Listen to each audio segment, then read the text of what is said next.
in OneNote, it's really easy to change the background of your pages to be either different colors or different types of paper.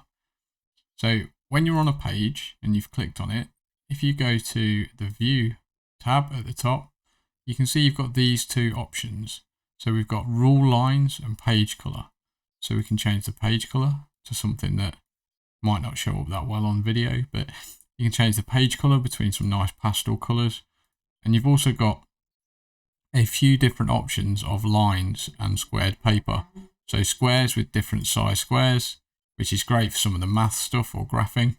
And then you've got different lines paper with different line spaces, which is really good if you've got a laptop with a digital stylus and you want to actually take some handwritten notes on your OneNote pages.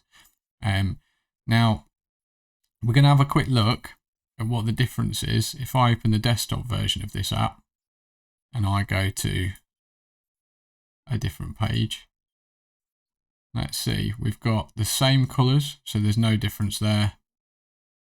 And we've got exactly the same options on the pages.